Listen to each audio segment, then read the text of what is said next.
Assalamualaikum warahmatullahi wabarakatuh. Salam sehat dan salam bahagia untuk kita semua. Saya Marniati, calon guru penggerak Angkatan 10 Kabupaten Jeneponto, Provinsi Sulawesi Selatan. Saya dari SD Negeri 21 Bangkala akan memaparkan aksi nyata modul 1.4 tentang diseminasi budaya positif. Bersama fasilitator dan pengajar praktik yang hebat, Ibu Asrawati SPD MPD dan Bapak Fatika Abdullah SPD GR. Berikut rencana tindakan aksi nyata saya. Adapun latar belakang diadakannya diseminasi budaya positif karena belum menyeluruhnya pemahaman warga sekolah terutama guru tentang penerapan konsep-konsep inti budaya positif di sekolah seperti disiplin positif, motivasi perilaku manusia, posisi kontrol guru, pembuatan keyakinan kelas atau sekolah, dan penerapan segitiga restitusi. Diharapkan jika seluruh warga sekolah maka akan terbangun budaya positif yang baik di lingkungan sekolah.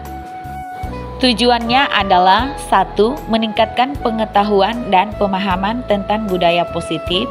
2. Terbentuknya motivasi intrinsik pada murid dengan pembuatan keyakinan kelas atau sekolah.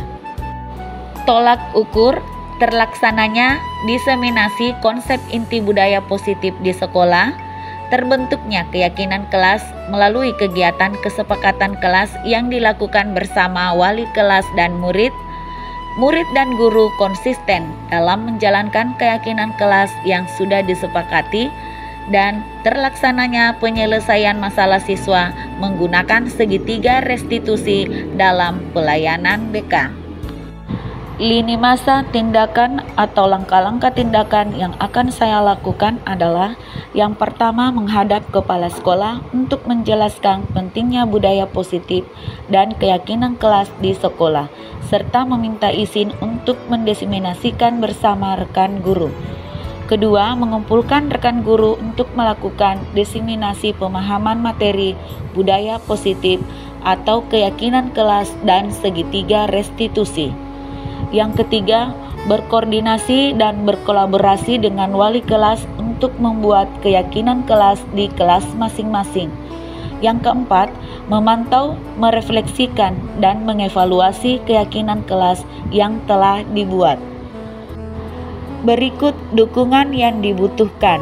Yang pertama, dari kepala sekolah, rekan guru, serta murid agar tindakan yang telah disusun dapat dilakukan secara lancar dan menyeluruh. Yang kedua, sarana dan prasarana untuk menumbuhkan budaya positif di sekolah. Yang ketiga, orang tua dalam melakukan budaya positif di rumah. Berikut adalah video diseminasi penyebaran pemahaman budaya positif di sekolah saya, UPT SD Negeri 21 Bangkala. Bismillahirrahmanirrahim. Assalamualaikum warahmatullahi wabarakatuh.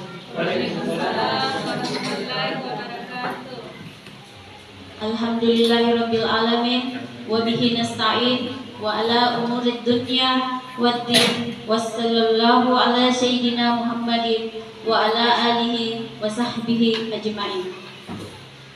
Puji syukur kita panjatkan kehadirat Allah Subhanahu wa taala atas berkat rahmat dan hidayahnya lah sehingga kita masih diberi kesehatan, kesempatan untuk hadir di tempat yang mubarakah ini.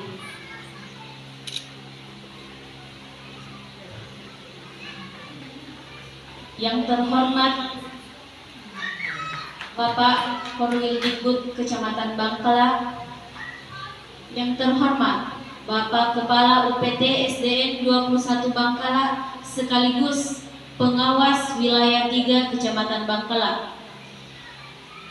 Yang kami hormati para orang tua murid dan para rekan-rekan guru sekalian. Sebelum kita memulai acara, marilah kita bersama-sama mengucapkan basmalah.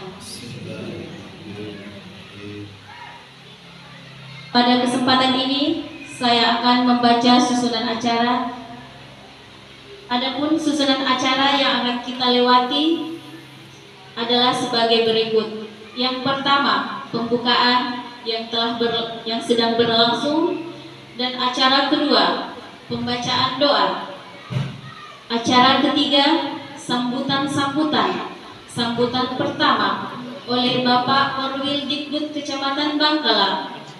Sambutan kedua, Bapak Kepala Sekolah UPT SDN 21 Bangkala sekaligus Bapak Pengawas Wilayah 3 Kecamatan Bangkala. Kemudian acara keempat, inti. Acara kelima, penutup. Untuk membuka acara, selanjutnya kita membaca doa kepada Bapak Junaidi SPDI. Kami persilahkan.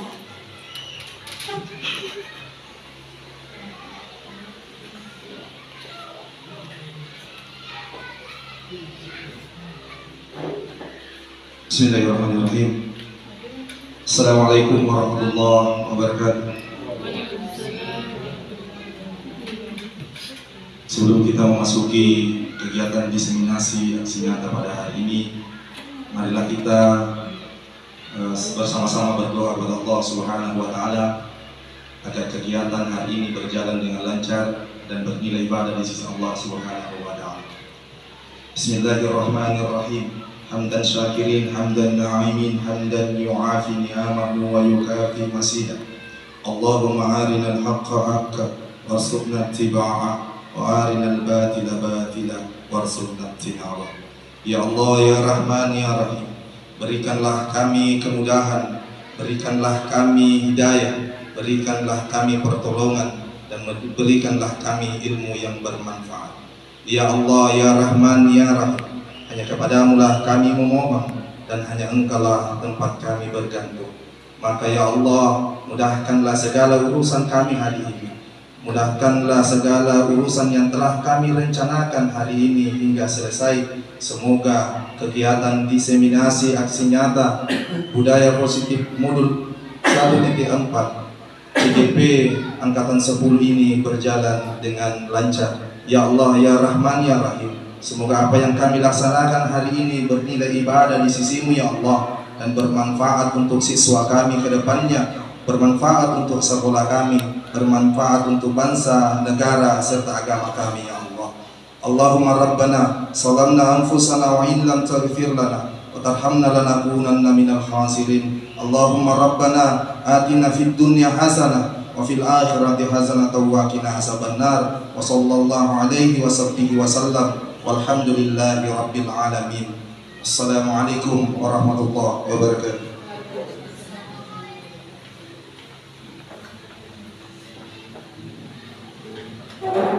Selanjutnya sambutan-sambutan. Sambutan pertama oleh Bapak Korwil Dikbud Kecamatan Bangkala. Dengan ini kami persilahkan.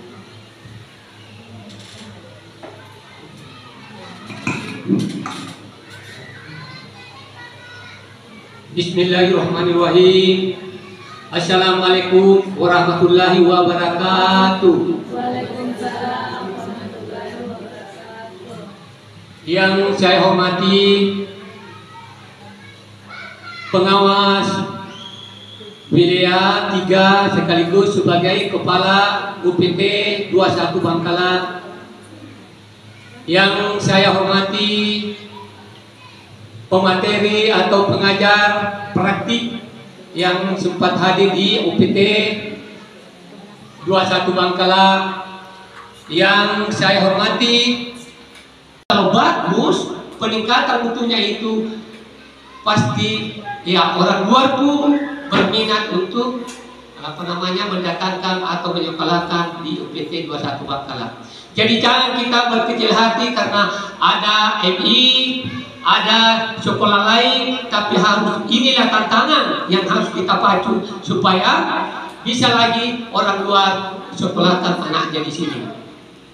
Terus selanjutnya saya mohon maaf, saya karena terlambat mengingat ada kegiatan yang tak kalah pentingnya juga yang saya ikuti karena Pak Korwas mendatang observasi. Saya selaku guru sekaligus sebagai koordinator yang menghadiri dulu karena ini tupoksi dan tugas yang saya saya laksanakan. Sesudah itu baru saya kesini untuk laksanakan sebagai koordinator.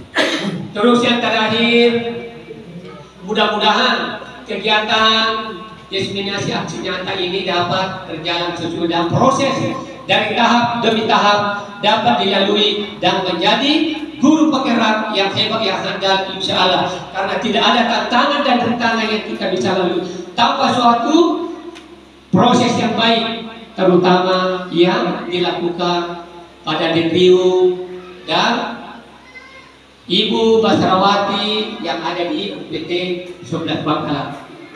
Saya kira itu yang sempat saya sampaikan, kurang lebihnya mohon dimaafkan. Wabillahi taufiq wal hidayah. Assalamualaikum warahmatullahi wabarakatuh. Jadi saya membuka diseminasi aksi nyata angkatan ke-10 dengan membaca Bismillahirrahmanirrahim. Saya buka diseminasi aksi nyata angkatan ke-10 dengan resmi. Assalamualaikum warahmatullahi wabarakatuh.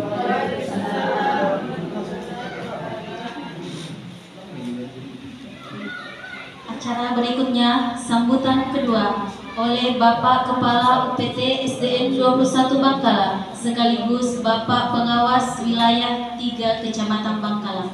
Dengan ini dipersilahkan.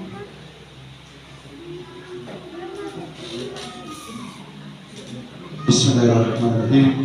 Ya, terhormat Bapak Kepala Kolonel Bidang Pendidikan dan Kebudayaan Kecamatan Bangkalan, yang saya hormati calon guru penggerak, guru hebat, sekaligus calon kepala sekolah nantinya insya Allah.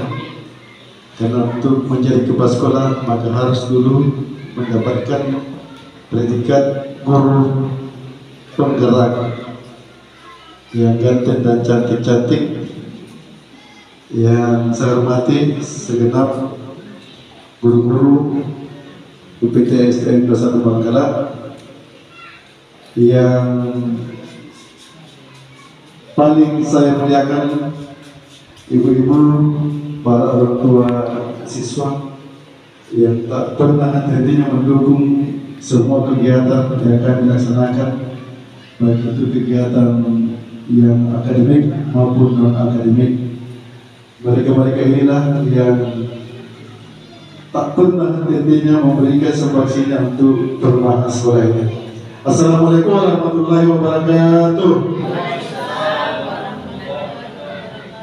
Alhamdulillah, hanya kepada Allah kita bersyukur karena atas limpahan rahmat, hidayah dan tentunya saya kepada hari yang berbahagia ini di tempat yang indah dan sejuk ini. Karena cuacanya yang sangat bersahabat, kita masih dalam kondisi sehat walafiat melaksanakan salah satu kegiatan yang diprogramkan oleh BPKP dan ditujukan kepada calon guru penggerak untuk mengadakan diseminasi aksi nyata budaya positif. Semoga apa yang kita lakukan hari ini insyaallah akan bernilai ibadah di sisi Allah Subhanahu wa taala. Selanjutnya tak lupa kita kirimkan salawat dan taslim kepada junjungan kita Nabi besar Muhammad sallallahu alaihi wasallam, Nabi yang mengantarkan kita dari alam kebodohan ke alam kepintaran seperti yang kita jalani sekarang ini. Baik, Bapak Ibu yang saya hormati, berbicara tentang budaya positif, sekolah kami memprogramkan beberapa kegiatan yang intinya penerapannya adalah untuk menciptakan budaya-budaya positif. Jadi perlu kami perkenalkan bahwa budaya-budaya positif yang kita lakukan di sekolah ini Di antaranya setiap Selasa itu ada gerakan literasi. Gerakan literasi, baik itu literasi berhitung, membaca dan lain sebagainya. Kemudian setiap hari Rabu. Selanjutnya kita memasuki acara inti, yaitu diseminasi budaya positif oleh Ibu Marniati, SPI SPD, calon guru penggerak angkatan 10 tahun 2024 Kabupaten Jeneponto. Dengan ini disilahkan. Mama Ardale Anda bergerak ke depan. Ngapain kabaran Tagarin? Alhamdulillah. Bismillahirrahmanirrahim.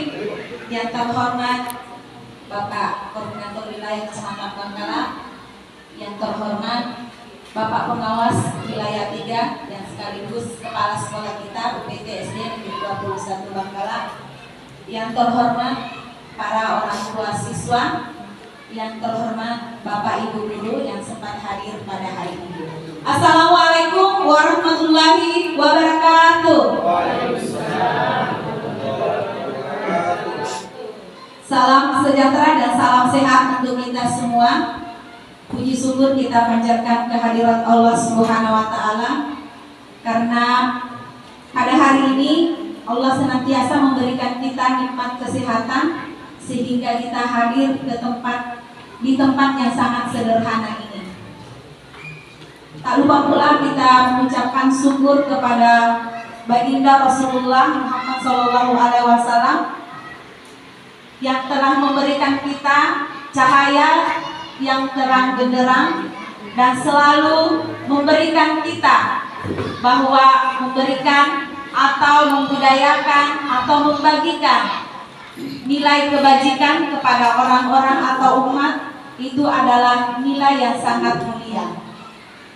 Pada hari ini saya akan memaparkan tentang diseminasi budaya positif. Nah, mungkin Bapak Ibu sekalian, para orang tua siswa tidak asing lagi di telinga apa itu budaya positif. Nah, untuk selanjutnya Bapak Ibu sekalian, apakah ada yang bisa memberikan contoh apakah itu budaya positif? Contoh, salah satu contoh budaya positif. Budaya positif yang ada di Jeneponto, budaya tabe. Menggunakan tabe. Iya.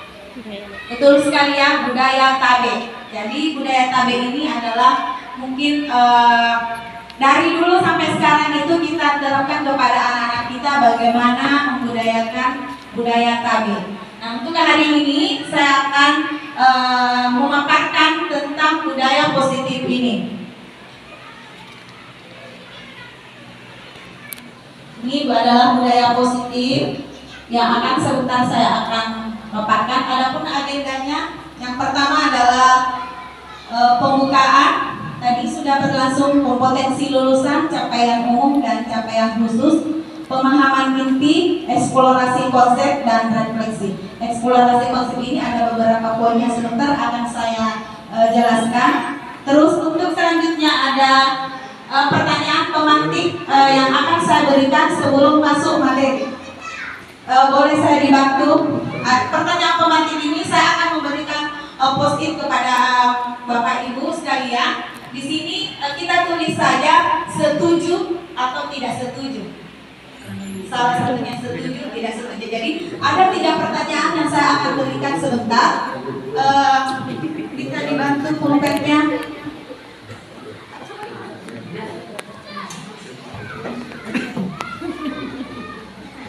Bisa dibagikan, kita tolong post-it. Sebentar, kalau sudah ditulis ada pertanyaan sebentar tidak? Bisa ditempelkan di sini. Tunggu sabar.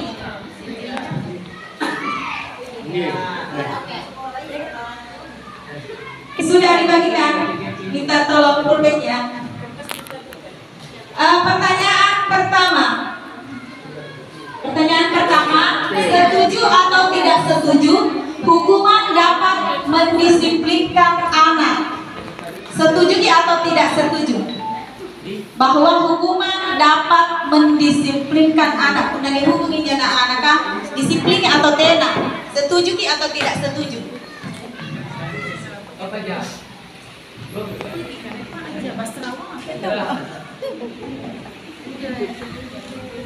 Kalau sudah ditulis bisa ditempel ke atas, ditulis di situ nomor 1. Ini di sebelah ini setuju, sini tidak setuju.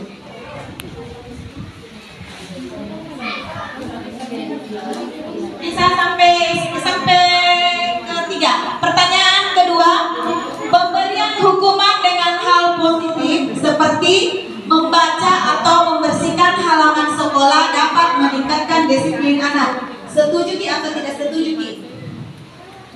Pemberian hukuman dengan hal positif seperti membaca atau membersihkan halaman sekolah dapat meningkatkan disiplin anak. Seharusnya tiga satu orang. Ditulis ya, gitu.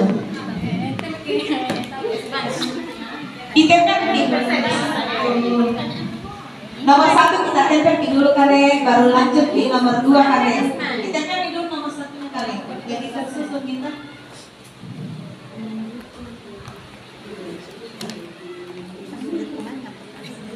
Setuju tidak setuju? Di sini tidak setuju ini yang saya bilang. Tulis di nomor 1, pertanyaan nomor 1.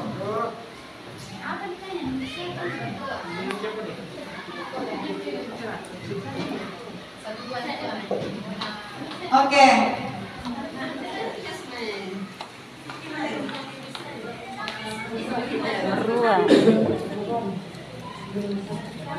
Iya.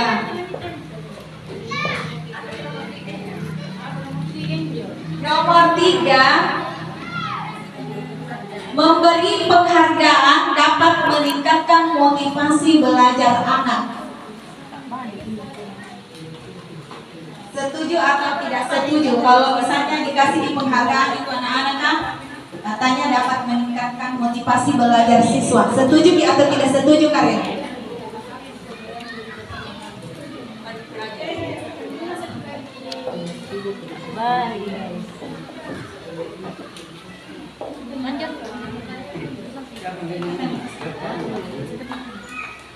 Iya.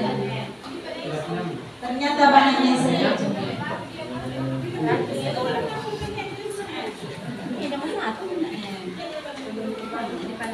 Dia nomor 1 kalau setuju kan?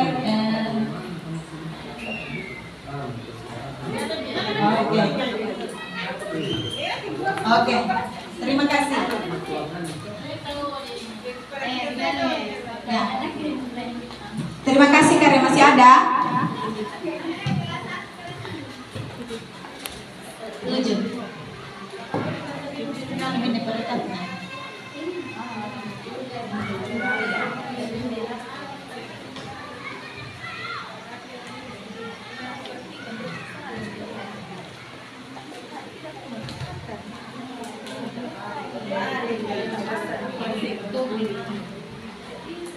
Oke, kita perhatikan yang mana lebih banyak, setuju atau tidak setuju? Ya, baik, kita menuju ke pertanyaan pertama. Hukuman dapat mendisiplinkan anak. Banyak setuju bahwa hukuman itu dapat mendisiplinkan anak. Pertanyaan kedua, pemberian hukuman dengan hal positif seperti membaca atau membersihkan halaman sekolah dapat meningkatkan motivasi belajar anak, disiplin anak.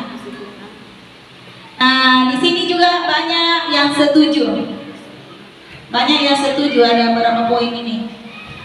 Terus untuk pertanyaan ketiga, memberi penghargaan dapat meningkatkan motivasi belajar anak. Memberi penghargaan dapat meningkatkan motivasi belajar anak. Di sini yang tidak setuju hanya 2 orang.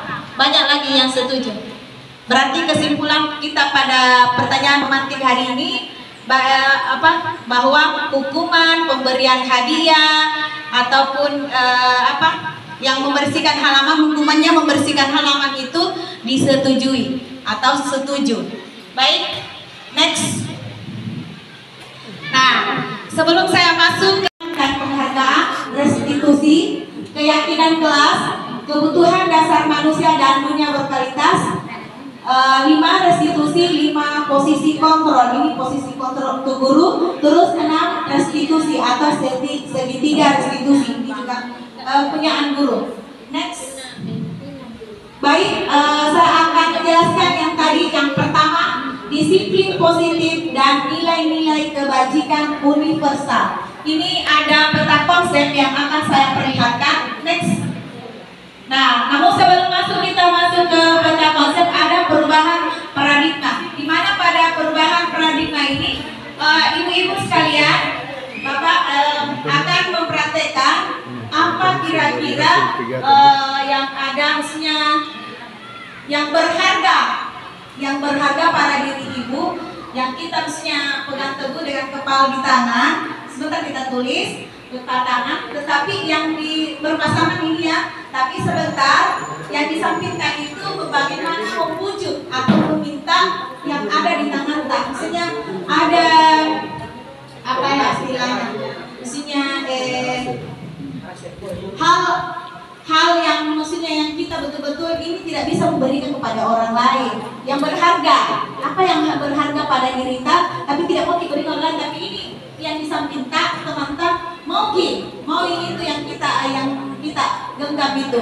Kira-kira bagaimana cara membujuknya? Sekarang bisa ditulis post-it-nya saya. Bisa ditulis kira-kira apa yang berharga, baik barang ataupun di diri kita lah. Yang berharga di diri kita, apa yang kira-kira yang berharga di diri kita? Uang. Nah, berpasangan tidak semua yang menulis.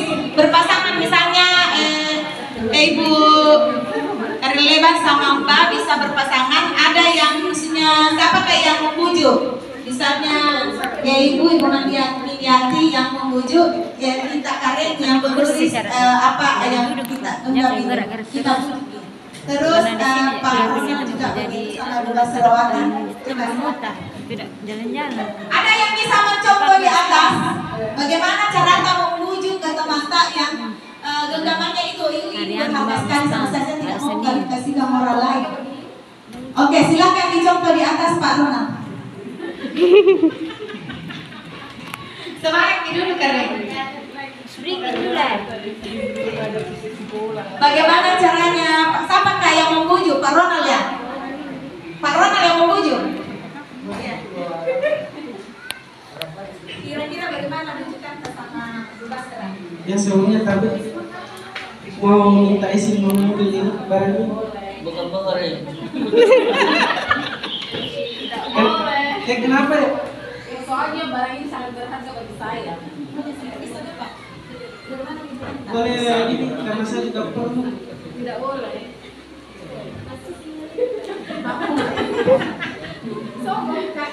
Nanti saya kasih uang. Tidak boleh. Baik apa itu? Kira-kira apa? Boleh ini. Karena saya sudah perlu buat sebentar sekali pinjam. Karena saya kembalikan. Intinya tidak boleh. Pinjam Ji. Pinjam Ji. Nanti saya tetap kembalikan Ji. Tidak bisa, Pak, ini sangat berharga bagi saya. Iya nanti bisa kembalikan Ji, tapi pinjam dulu. Kasih. Oke, baik, tidak bisa. Pak Ronan tidak bisa mengambil barang kesukaan daripada Ibu Basrawati. Kira-kira apa di genggaman Ibu Basrawati sehingga dia tidak bisa memberikan ke Pak Ronan? Laptop. Oke, baik. Kita lanjut next. Jadi itu adalah tadi salah satu contoh ketika ada siswa kita atau anak-anak kita, maksudnya walaupun anak tersebut yang satu membutuhkan itu, tapi ini yang satu ini datang toh gitu ya, saya tidak mau memberikan ini hak saya. Oke, next ya. Ini adalah perubahan paradigma teori kontrol atau ilusi kontrol. Nah, ilusi guru mengontrol murid. Nah, ini adalah bagaimana seorang guru untuk mengontrol muridnya. Jadi bukan hanya di dalam kelas saja, tetapi juga ketika mereka di luar atau di halaman sekolah. Jadi kita betul-betul guru ini next time betul-betul full time di sekolah melihat bagaimana anak-anak tersebut. Terus yang kedua, bahwa kritik dan membuat orang merasa bersalah itu dapat menguatkan karakter.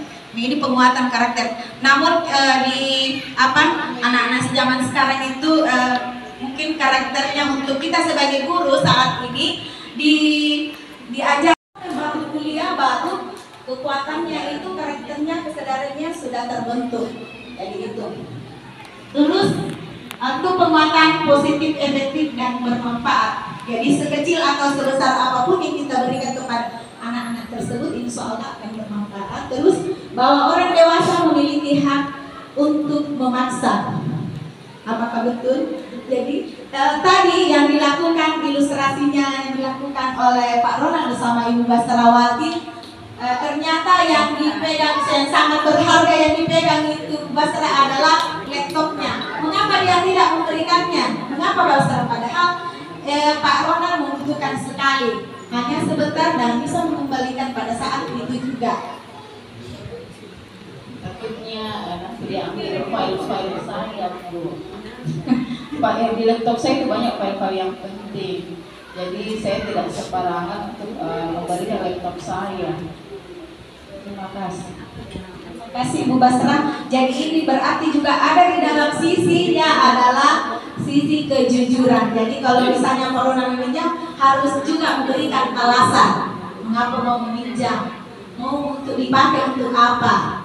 Atau sebenarnya yang begitu, saya mau pinjam karena begini, dan saya tidak akan mengutak-atik atau membuka rahasia ibu.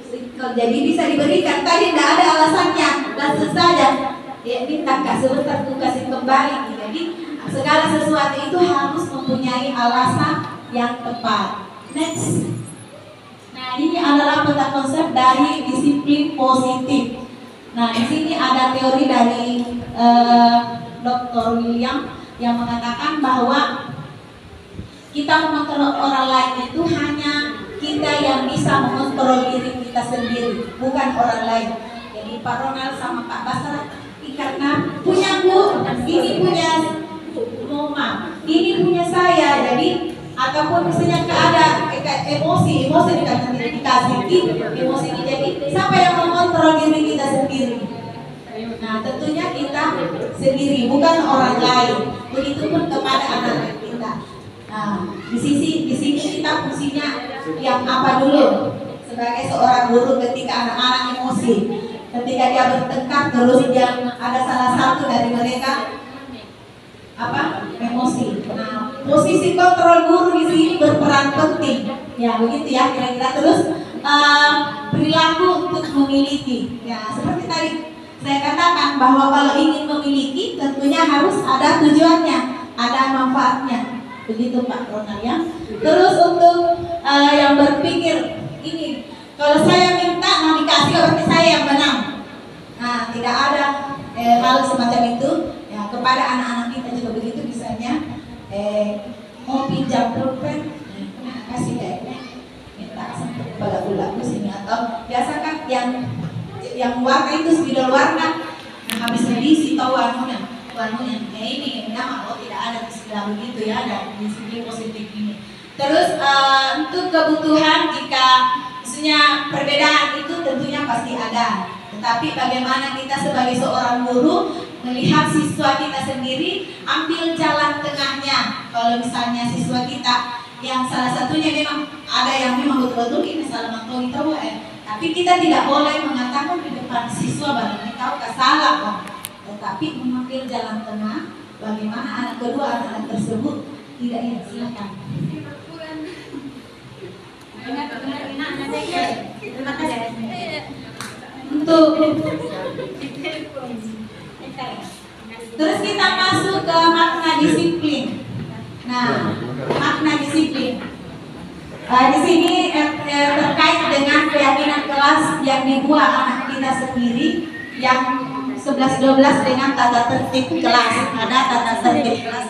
Di sana ada pojok tata tertib kelas, yang ada juga keyakinan kelas. Sebentar juga akan saya bahas itu. Terus ada teori motivasi. Apa itu teori motivasi? Untuk menghindari hukuman, misalnya untuk menghindari imbalan. Biasa anak-anak kan kalau misalnya dikasih tugas, ada yang cepat mengerjakan, dengan penyanyi baik. Benar di semua lah, misalnya di hadiah begitu.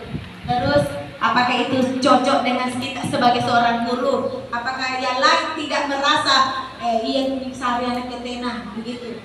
Terus untuk 5 posisi kontrol, di sini 5 posisi kontrol ada 5 posisi kontrol untuk guru, termasuk posisi kontrol itu sebagai penghukum, pembuat kesalahan, teman, apalagi pemantau dan manajer. Sebentar akan saya jelaskan satu persatu juga ini. Terus yang kelima adalah kebutuhan dasar manusia. Nah, kebutuhan dasar manusia adalah makhluk sosial. Setiap makhluk sosial itu adalah tumbuh hidup. Bagaimana dia untuk kedepannya, tinggal kita yang baik. Guru dan orang tua berperan sangat penting di situ. Next. Nah, ini adalah makna disiplin. Apakah makna disiplin? Makna disiplin dari bahasa Latin yaitu disiplina, yang artinya belajar. Disiplin diri membuat orang menggali potensinya menuju sebuah tujuan apa yang dia hargai. Namun dalam budaya kita, makna kata disiplin telah berubah menjadi sesuatu yang dilakukan seseorang pada orang lain untuk mendapatkan kepatuhan, di mana kecenderungan umum adalah menghubungkan kata disiplin dengan ketidaknyamanan, bukan dengan apa yang kita hargai atau pencapaian suatu tujuan mulia. Next. Nah, ini adalah nilai-nilai kebajikan universal. Nilai-nilai kebajikan universal ini adalah sifat-sifat positif manusia yang merupakan tujuan mulia yang ingin dicapai setiap individu. Nilai tersebut bersifat universitas dan lintas bahasa, suku, bangsa, agama maupun latar belakang. Nah, tentunya Bapak Ibu guru sudah mengetahui ini, bagaimana suku bangsa kita, berbagai macam, terus agama maupun latar belakang. Kalau di sekitar SD 21 Bangkala ini latar belakangnya kita sudah ketahui semua bahwa mereka adalah bercocok tanam, terus latar belakangnya juga kita sudah tahu. Nah, tinggal kita bagaimana menyamakan atau dengan ini yang dicapai tersebut, individu tersebut, tentunya kita harus saling menyelaraskan itu semua. Terus untuk suku bangsa kita sama semua, Makassar. Nah, terus yang pertama yang dinyatakan oleh Dr. William Glasser bahwa setiap perilaku perbuatan memiliki suatu tujuan. Nah, ini adalah nilai kajian universal. Dengan mengaitkan nilai-nilai kebajikan yang diyakini seseorang, maka motivasi intrinsiknya akan terbangun sehingga menggerakkan motivasi dari dalam untuk mencapai tujuan mulia yang diinginkan. Terus yang kedua, nilai-nilai kebajikan yang ingin dicapai oleh setiap anak Indonesia yang kita kenal dengan profil pelajar Pancasila, yang di dalamnya itu ada 6 poin. Mungkin Bapak Ibu orang tua siswa belum pernah mendengar atau sudah pernah mendengar profil pelajar Pancasila. Jadi ini beda isi dari Pancasila, Bapak Ibu. Jadi isi Pancasila pasti kita sudah tahu ada 5 dasar. Nah, kalau profil pelajar Pancasila ini ada 6. Nah, ke-6 ini mestinya siswa kita harus mencapainya. Tapi kalau sudah mencapai 6 ini, artinya anak tersebut sudah luar biasa. Karena yang ke-6 itu adalah yang pertama, beriman dan bertakwa kepada Tuhan Yang Maha Esa dan berakhlak mulia. Yang kedua, mandiri. Ketiga, bernalar kritis. Keempat, berkebinekaan global. Kelima, bergotong royong. Dan keenam, kreatif. Nah, ini yang harus dicapai oleh siswa kita. Namun ini yang keenam ini tidak menutup kemungkinan misalnya dalam 1 tahun itu bisa mencapai semua. Mungkin satu atau tiga saja elemen yang bisa mereka capai. Next. Nah, masuk ke eksplorasi konsep.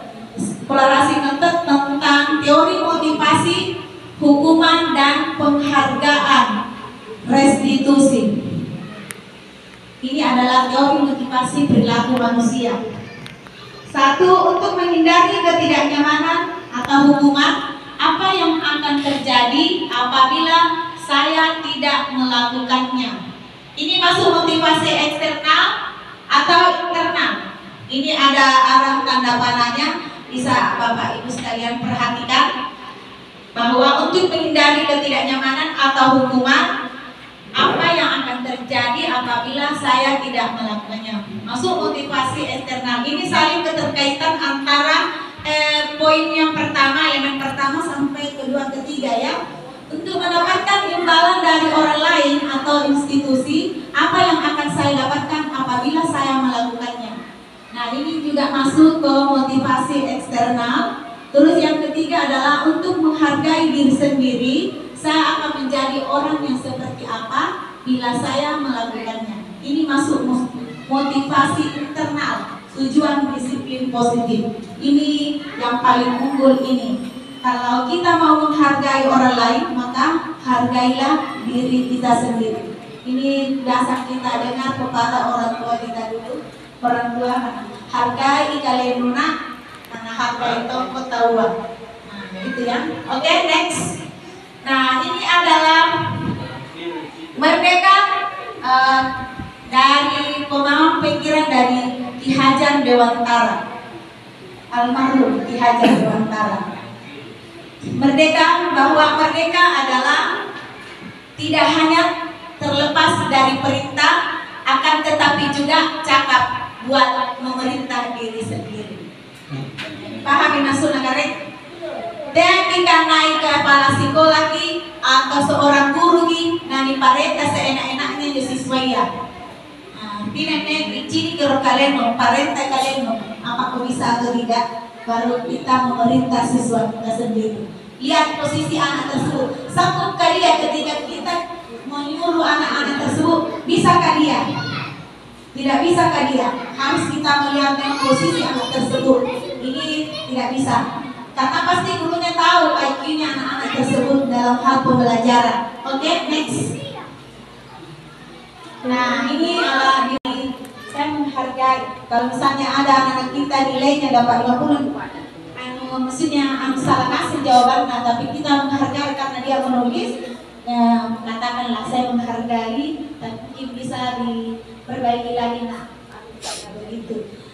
Nah, ini juga saya baru mengetahui setelah saya mengikuti pendidikan CNP ini, ternyata banyak hal-hal baru yang belum kita kerjakan yang selama ini ternyata kita lakukan. Ini ya, nanti biasa boleh delekan nih, lupa betul ya. Ternyata kita tidak boleh mengatakan media karena itu akan merusak mentalnya. Next. Nah, ini adalah tindakan guru.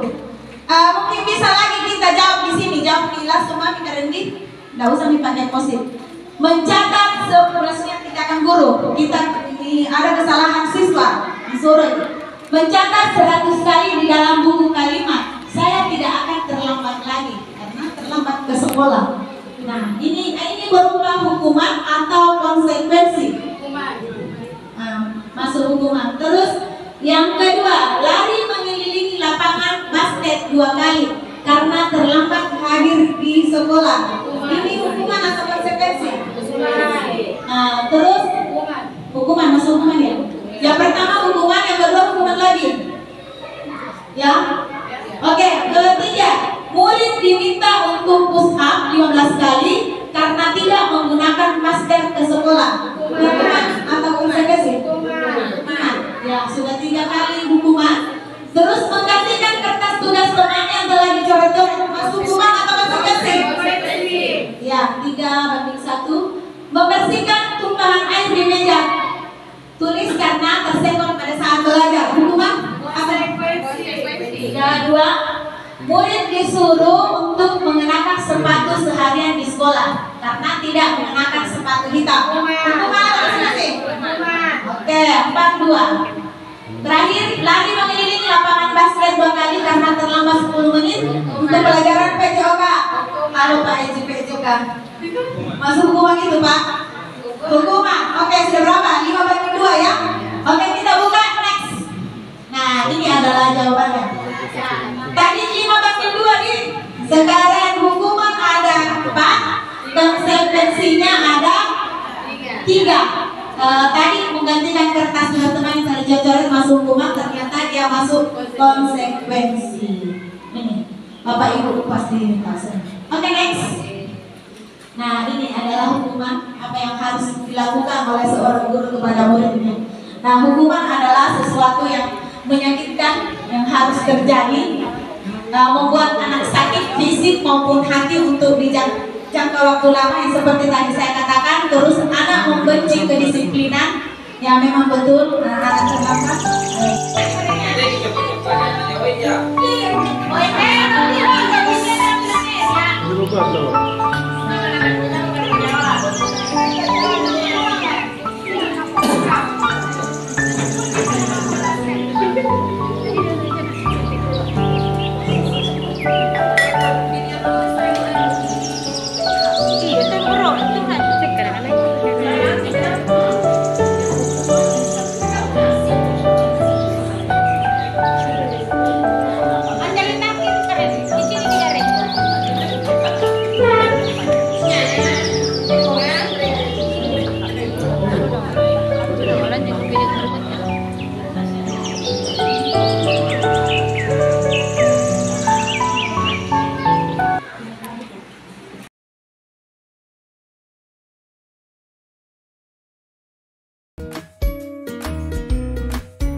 Salam bahagia Ibu dan Bapak guru hebat.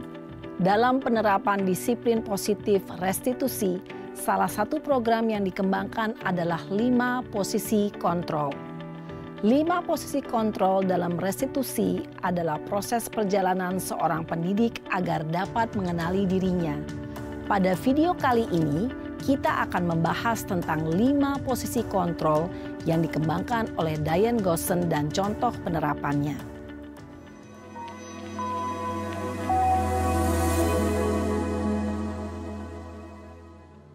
5 posisi kontrol itu adalah 1. Posisi penghukum, 2.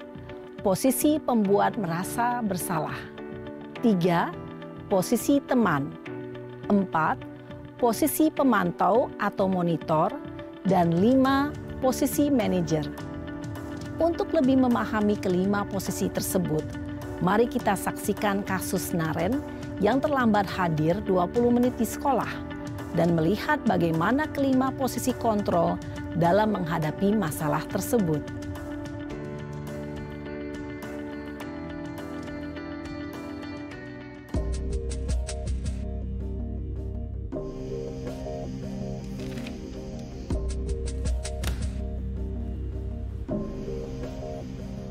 Naren!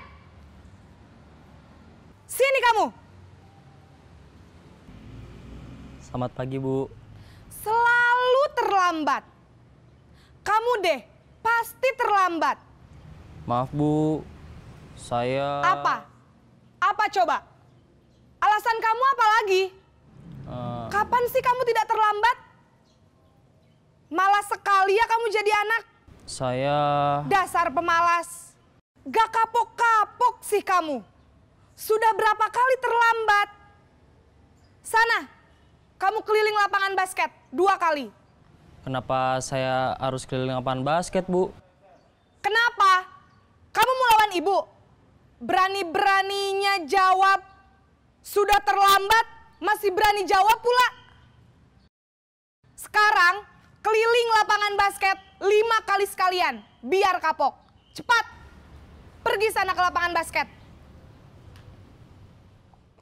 Posisi penghukum biasanya berbicara dengan nada tinggi, menghardik, menunjuk-nunjuk, menyakiti, dan menyindir. Hukuman bisa berupa fisik maupun psikis. Ibu dan bapak guru hebat. Dampak yang terjadi pada murid ketika guru berada pada posisi penghukum adalah murid cenderung akan memberontak, bahkan menyimpan dendam.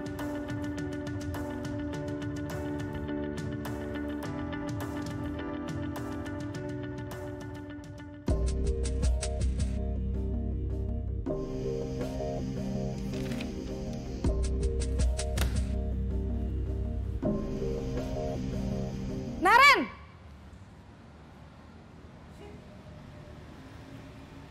Selamat pagi, Bu. Naren. Kamu kenapa terlambat lagi, Nak? Ya Tuhan, Naren. Kamu senang ya bikin ibu susah ya? Kalau kamu terlambat lagi, nanti ibu yang ditegur bapak kepala sekolah, Nak. Disangka ibu tidak bisa membina kamu. Duh, gimana ini? Maaf, Bu. Duh, Gusti Naren. Kamu suka ya kalau ibu ditegur bapak kepala sekolah? Terus, sekarang ibu harus tulis apa ini di buku absen? Ini kamu sudah sering terlambat loh. Ibu harus apa coba? Maaf, Bu. Maaf sekali. Ya sudah, lain kali jangan bikin ibu susah lagi ya, Nak ya. Ibu tidak akan kuat lagi kalau kamu begini terus. Bisa jantungan kalau ibu ditegur bapak kepala sekolah. Sana cepat ke kelas. Maaf ya, Bu. Maaf sekali. Posisi pembuat rasa bersalah berbicara dengan nada tenang, cenderung lembut. Namun kata-kata yang diutarakan membuat murid merasa menjadi orang yang gagal. Memandang buruk dirinya sendiri, merasa tidak berharga, dan tidak sanggup membahagiakan orang lain. Ketika guru mengambil posisi pembuat rasa bersalah, murid akan menganggap dirinya yang bersalah dan ia akan menyimpan emosi negatif tersebut di dalam dirinya.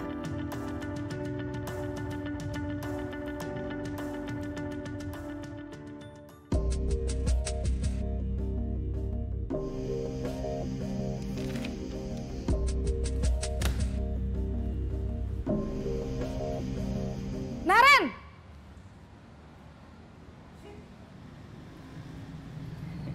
Selamat pagi, Bu. Wah, sudah jam berapa ini, Nak? Terlambat lagi ya, sayang? Iya, Bu. Habis ibu saya lupa bangunkan saya, Bu. Kamu malah menyalahkan ibu kamu. Kamu bukannya anak yang larinya paling kenceng. Kok terlambat sih? Iya, Bu. Saya memang terlambat bangun tadi. Jadi, biarpun saya lari kencang, tetap gak kekejar, Bu. Ya sudah sana, nanti lain kali larinya lebih kenceng lagi ya. Biar gak terlambat lagi. Bikin seneng ibu, demi ibu. Bisa kan? Bisa lah, Bu. Ya sudah sana masuk kelas. Ibu beresin urusan absen kamu. Kamu ini ada-ada saja. Dalam posisi teman, guru berbicara dengan nada suara ramah, akrab, cenderung bersenda gurau untuk menjaga suasana tetap santai. Murid akan merasa senang, aman, dan akrab dengan guru. Identitas yang tercipta adalah identitas sukses atau berhasil.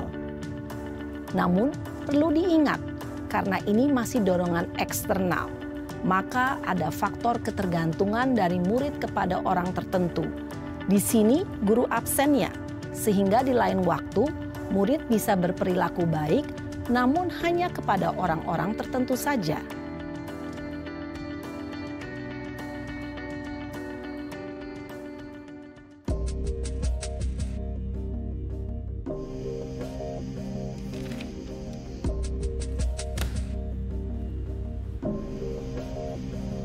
Naren!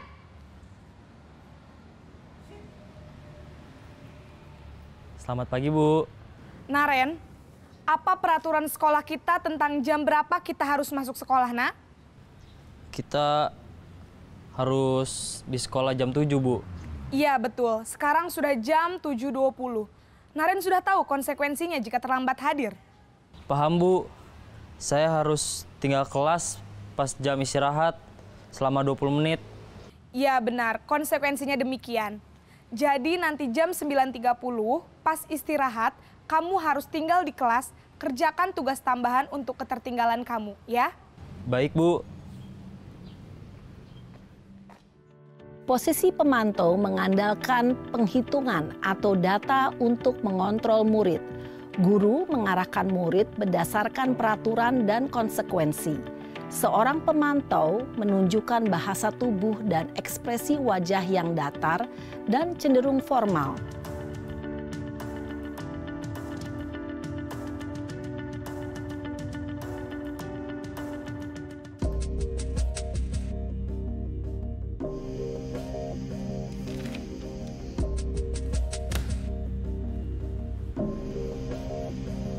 Naren!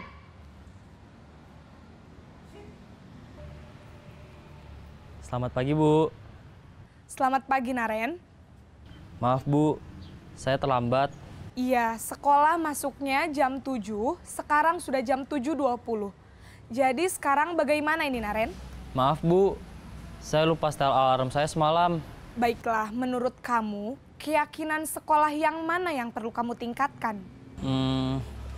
Menghargai diri sendiri dan orang lain mungkin ya, Bu. Setuju. Jadi, apakah Naren meyakini prinsip saling menghormati tersebut? Iya, Bu. Saya meyakininya. Apakah Naren bersedia memperbaiki masalah keterlambatan ini? Bersedia, Bu. Bagaimana kamu akan perbaiki masalah keterlambatan ini? Saya akan coba untuk tidak lupa menyetel alarm saya, Bu. Baik, kalau Naren lupa menyetel alarm di rumah, ada orang yang kira-kira bisa bantu mengingatkan tidak? Ada, Bu. Kakak saya, Kak Ema. Ada lagi selain Kak Ema? Selain Kak Ema, ada ibu saya. Baik, jadi yang mengingatkan Naren adalah Kak Ema dan ibu kamu ya?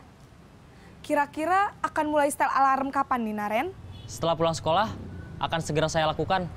Baik, jadi Naren akan setel alarm untuk bangun besok pagi dan akan diingatkan oleh kakak dan ibunda Naren ya. Ada lagi yang mungkin perlu dilakukan, Naren? Agar tidak terlambat bangun lagi. Tidak ada, Bu. Baik, Naren. Terima kasih untuk kerjasama kamu. Sekarang kamu perlu kembali ke kelas untuk belajar. Baik, Bu. Terima kasih. Posisi manajer adalah posisi kontrol yang disarankan untuk membimbing murid memiliki sikap disiplin yang positif, yaitu murid yang mandiri, bertanggung jawab, dan dapat memecahkan masalah. Tujuan dari posisi ini adalah agar murid dapat berefleksi atas tindakannya. Guru akan dengan tulus memberikan pertanyaan-pertanyaan bermakna, sehingga membuat murid dapat belajar dari kesalahannya dan mencari sebuah solusi untuk menyelesaikannya. Ibu dan bapak guru hebat, setelah mengamati adegan kelima posisi kontrol tadi, kira-kira posisi mana yang paling ideal? Posisi mana yang dapat menunjang motivasi intrinsik murid? Ya, tentu posisi manajer. Posisi ini memang posisi ideal yang ingin dituju setiap pendidik. Pada posisi inilah, guru dapat menerapkan disiplin positif yang berpihak pada murid, yang memerdekakan murid. Perjalanan seorang pendidik tentunya tidak mudah untuk sampai pada posisi seorang manajer. Namun, tujuan kita pasti, yaitu menciptakan murid-murid yang mandiri, merdeka, dan bertanggung jawab.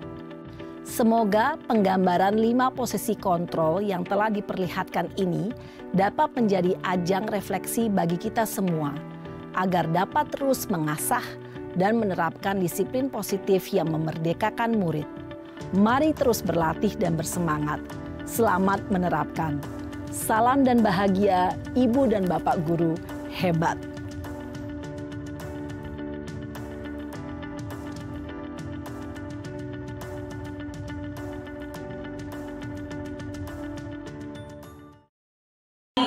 Saya menghargai kalau misalnya ada anak kita nilainya dapat 50, maksudnya salah kasih jawabannya, tapi kita menghargai karena dia menulis.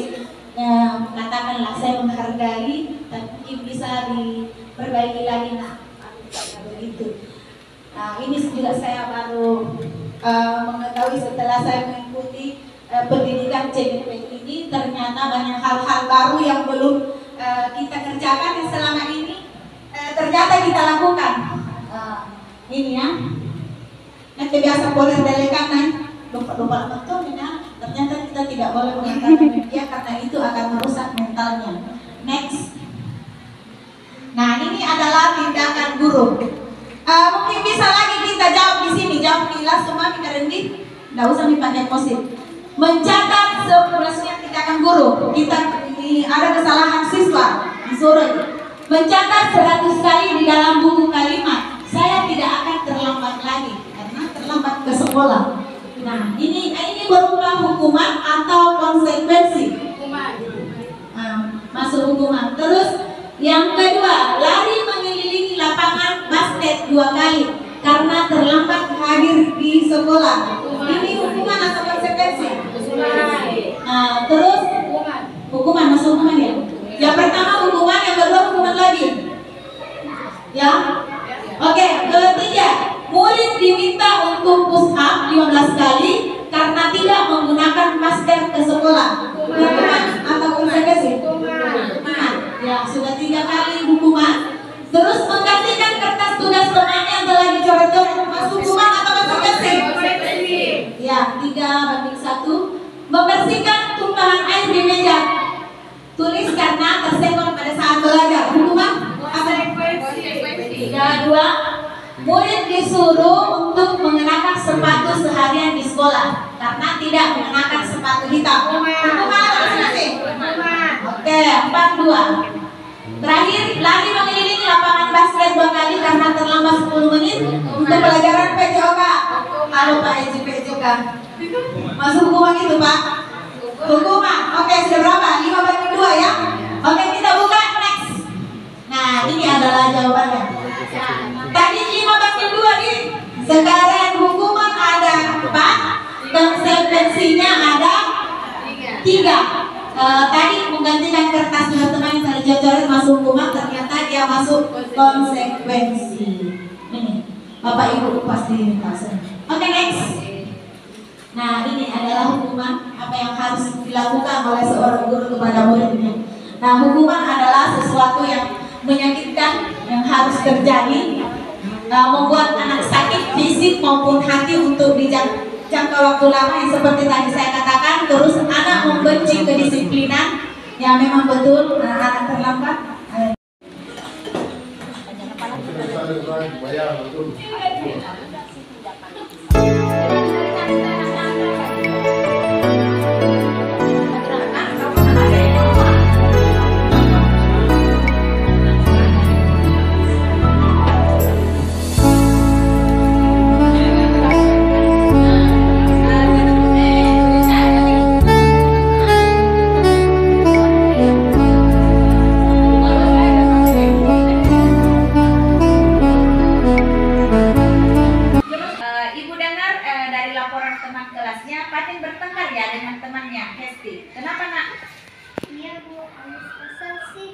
Kenapa bisa kesal? Habis Bu, Hesti selalu nyontek hasil pekerjaanku. Bukan hanya PR, tapi juga tugas-tugas yang di sekolah, Bu. Oh begitu, jadi kalau misalnya Patin kesal, tapi saya dengar Patin memukul atau mendobrak bangku Hesti ya? Iya Bu, saya marah Bu. Saya maki-maki Hesti dan tanpa sadar saya mendobrak mejanya. Oh begitu, kalau begitu pasti ada alasannya. Alasannya tadi katanya mencontek Hesti. Iya Bu, masa saya diam saja? Padahal saya berusaha payah mengerjakan tugas tersebut. Tapi Hesti selalu mencontek, tidak mau berusaha sendiri. Oh, wajarlah kalau Patin merasa marah karena selalu dicontek. Terus Patin tidak memukul Hesti ya? Tidak Bu. Sekarang coba Patin pikirkan, kira-kira kalau misalnya Patin mendobrak bangku Hesti, menurut kamu itu sudah masuk keyakinan kelas tidak? Tidak Bu. Hah? Itu pelanggaran tidak? Pelanggaran yang dilakukan oleh Patin? Iya Bu. Nah, itu masuk keyakinan kelas tidak? Iya Bu. Keyakinan kelas yang mana? Harus menghormati teman, Bu. Iya, berarti itu masuk keyakinan kelas harus saling menghormati dengan teman. Nah, sekarang itu betul sekali ya. Terus menghormati dengan teman itu apakah penting? Iya, Bu, penting. Terus kalau misalnya itu menurut kamu penting, mengapa keyakinan yang harus kita lakukan itu pada saat kamu sedang marah harus mendobrak itu bangkunya Hesti? Berarti kita harus apa dulu? Harus bersabar, Bu. Iya, Fatin harus lebih bersabar. Nah, tidak boleh lain kali tidak boleh lagi mendobrak. Tanya baik-baik Hesti kalau misalnya dia mencontek, nah ya. Terus kira-kira apa yang Fatinnya lakukan kalau masalah ini bisa terselesaikan? Saya bersedia lebih sabar dan menahan emosi saya, Bu. Kalau ada teman saya mencontek, saya akan melapor ke ibu atau guru mata pelajaran lain, Bu. Oh iya, bagus sekali ya. Fatin bersedia tidak minta maaf ke Hesti? Iya, Bu. Iya, tepat sekali ya. Jadi itu tadi masuk keyakinan kelas, kita harus menghormati teman. Iya, jadi harus lebih bersabar lagi ya. Oke, terima kasih Fatin nak ya. Harus lebih bersabar lagi dan minta maaf kepada Hesti. Hesti pun begitu ya nak. Oke, terima kasih. Silakan kembali ke kelas nak. Assalamualaikum warahmatullahi wabarakatuh. Perkenalkan, nama saya Fatin Fauzia Aziza. Bisa dipanggil Fatin. Kelas 4, saya senang sekelas diajak diskusi dengan Ibu Guru Marni karena dapat mengendalikan diri dan menahan amarah saya. Saya harus belajar lebih bersabar dan dapat menghormati teman-teman saya. Assalamualaikum warahmatullahi wabarakatuh.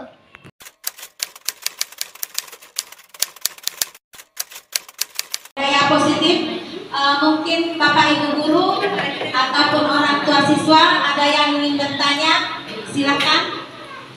Oke, Pak Ronald.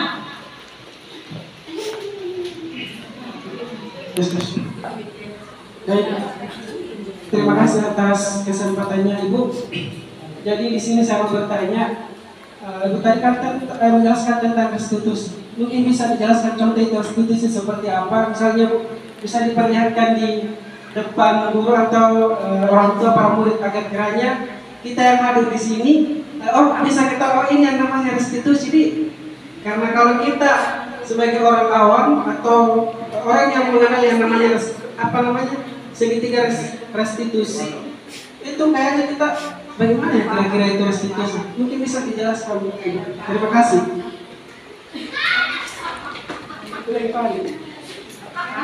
Baik, terima kasih Pak Ronald atas pertanyaannya mengenai segitiga restitusi.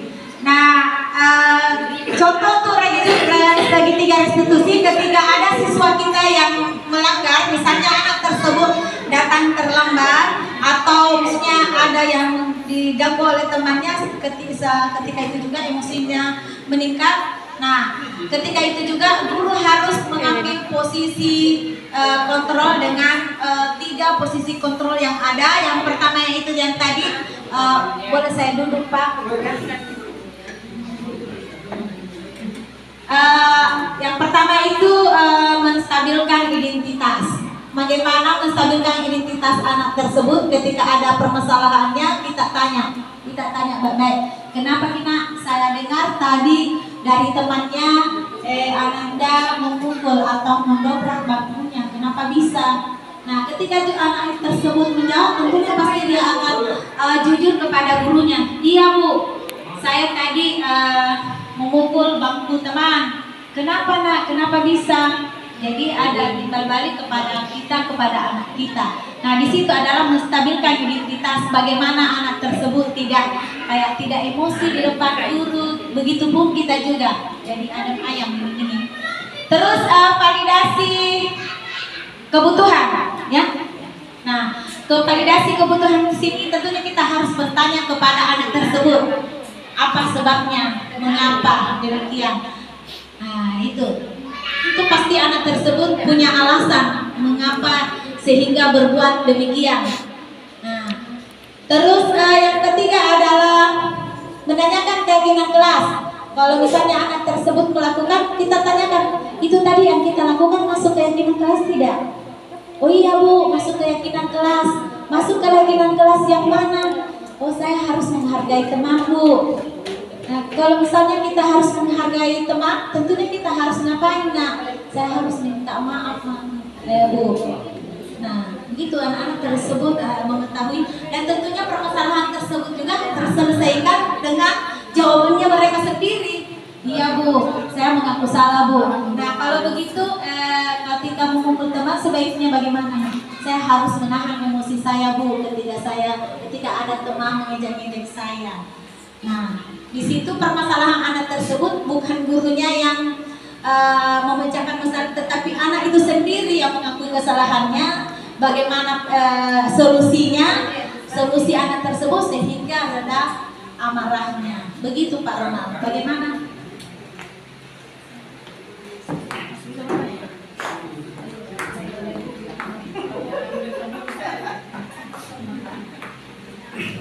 Duduk saja Budi. Iya. Ya, ya terima kasih atas pernyataannya tadi sangat luar biasa. Oh ternyata seperti itu yang namanya restitusi Budi. Bagus sekali untuk diterapkan di sekolah Bu. Hati di depannya teman-temannya hadir dari hati ke hati berbicara kepada anak tersebut. Oh iya. Ketika di depan temannya bisa saja mereka mengelak begitu. Jadi tidak ada lagi kejujuran di dalamnya. Kalau di depan temannya juga dia merasa bagaimana kalau di depan temannya. Ya kembali kepada diri kita sendiri. Bagaimana kalau kita ditegur di depan teman-teman kita, di depan orang banyak. Ya begitu Pak. Terima kasih banyak. Ini ilmu luar biasa sekali nih.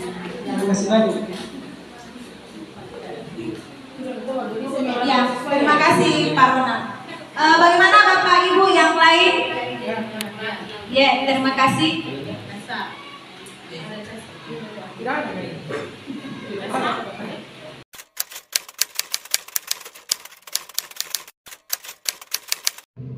Assalamualaikum warahmatullahi wabarakatuh. Perkenalkan saya Sirajuddin SPD, Guru Mapel PJOK DOPT SD 21 Bangkal. Hal baru yang mengubah paradigma saya adalah setelah mendengar penjelasan dari Ibu Marni tentang 5 posisi kontrol seorang guru dan tahapan segitiga restitusi. Perasaan saya setelah mengikuti diseminasi hari ini tentunya sangat senang dan bersemangat. Saya juga mendapatkan pengetahuan baru tentang 5 posisi kontrol. Nah, di sini saya menyimpulkan posisi kontrol terbaik bagi guru yaitu sebagai manajer, di mana dapat meningkatkan dan menumbuhkan motivasi intrinsik dengan penerapan segitiga restitusi demi tercapainya disiplin positif. Budaya positif ini saya akan menjadi among yang menjadikan posisi saya sebagai posisi manajer. Yang tadinya selama ini saya menjadi guru yang sering merasa saya menghukum siswa, maka setelah mengikuti kegiatan ini maka mungkin saya akan merubah paradigma berpikir saya dan saya akan menjadi among memposisikan sebagai posisi manajer. Terima kasih Ibu Kasma atas jawabannya. Demikianlah pemaparan saya tentang diseminasi aksi nyata budaya positif modul 1.4. Semoga apa yang saya berikan tadi bermanfaat bagi kita semua dan dapat diimplementasikan di sekolah kita masing-masing. Bagi orang tua siswa yang hadir pada hari ini dapat mengetahui bagaimana posisi kontrol seorang guru. Jika kita tak sanggup menahan lelahnya belajar, maka bersiap dengan perihnya kebodohan. Jika kita tak sanggup menahan perihnya perjuangan, maka bersiap akan datangnya kekalahan. Jika tak mampu menjawab tantangan zaman, maka bersiap akan tertinggal dalam perubahan. Anak muda, jangan mau jadi rata-rata. Hanya ada 2 pilihan bagi kita semua. Terus-terusan menjadi penonton atau turut jadi pemain. Kita diwarnai atau kita ikut mewarnai. Kita berubah atau kita tertinggal. Wassalamualaikum warahmatullahi wabarakatuh.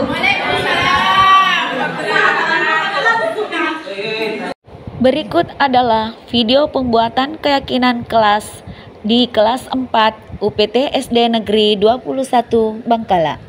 Assalamualaikum warahmatullahi wabarakatuh. Waalaikumsalam warahmatullahi wabarakatuh. Apa kabar semua?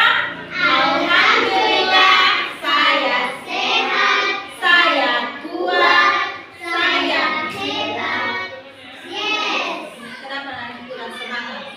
Mana semangatnya? Sekali lagi. Berkali-kali. Oke. Jadi hari ini kita akan membuat keyakinan kelas. Nah, apa itu keyakinan kelas? Keyakinan kelas hampir sama dengan tata tertib kelas. Ya kan, ada tata tertib kelas. Nah, keyakinan kelas ini adalah kesepakatan kalian yang tidak boleh dilanggar. Nah, yang mana itu? Contohnya yang menyangkut dengan budaya positif. Keyakinan kelas, misalnya apa? Contohnya disiplin. Iya apa? Iya. Harus tepat waktu. Menghargai teman, itu contohnya semua ya.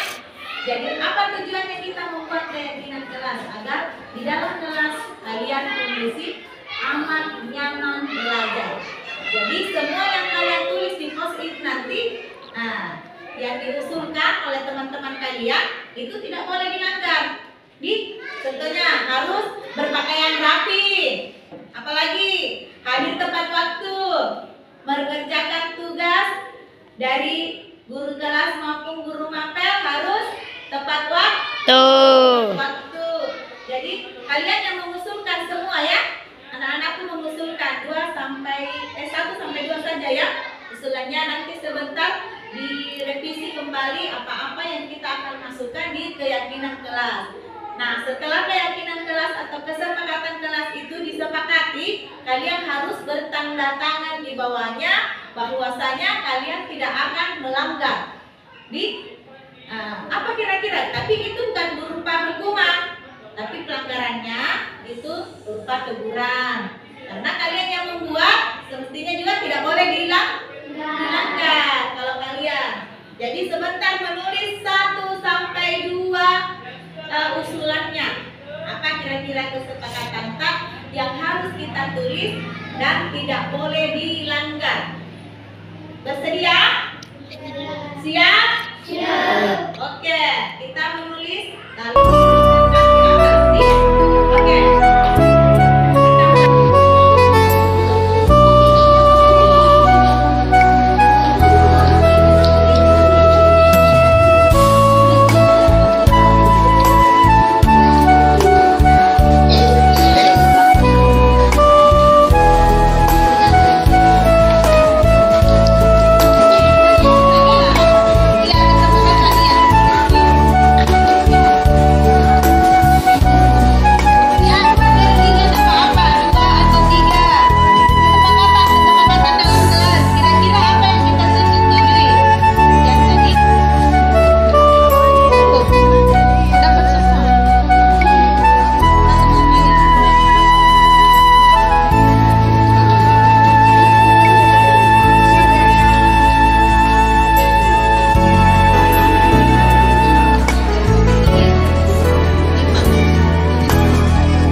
warahmatullahi wabarakatuh. Perkenalkan, saya Arsy Almira Pradini. Perasaan saya sangat senang sekali. Membuat keyakinan kelas itu sangat penting sekali karena dapat menumbuhkan rasa kebersamaan dan solidaritas di antara anggota-anggota kelas. Sekian dari saya. Wassalamualaikum warahmatullahi wabarakatuh. Waalaikumsalam warahmatullahi wabarakatuh. Saya Fatin Fauzia Aziza. Izinkan saya merespon tentang pembuatan keyakinan kelas.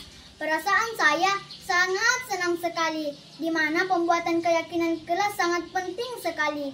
Karena keyakinan kelas yang dibuat bersama murid akan membuat murid merasa memiliki kelas tersebut. Hal ini akan meningkatkan motivasi belajar murid karena mereka merasa bertanggung jawab untuk menjaga mereka tetap nyaman dan kondusif untuk belajar. Terima kasih. Wassalamualaikum warahmatullahi wabarakatuh. Pelaksanaan diseminasi atau penyebaran pemahaman kepada rekan guru dilakukan pada hari Rabu, tanggal 29 Mei 2024, bertempat di UPT SD Negeri 21 Bangkala, Kabupaten Jeneponto. Terdapat 23 orang guru dan orang tua murid yang menyaksikan kegiatan ini, termasuk Bapak Koordinator Wilayah Kecamatan Bangkala dan Bapak Pengawas Wilayah 3 Kecamatan Bangkala. Pembuatan keyakinan kelas bersama dengan murid kelas 4 dilakukan pada setiap awal tahun ajaran baru. Murid-murid sangat antusias dalam membuat keyakinan kelas. Perasaan saya setelah melakukan aksi nyata ini, saya menjadi sangat bersemangat dalam melakukan perubahan ke arah yang lebih baik, terutama menerapkan konsep-konsep inti dalam budaya positif di UPT SD Negeri 21 Bangkala. Terima kasih telah menyaksikan video ini, semoga bermanfaat. Wassalamualaikum warahmatullahi wabarakatuh.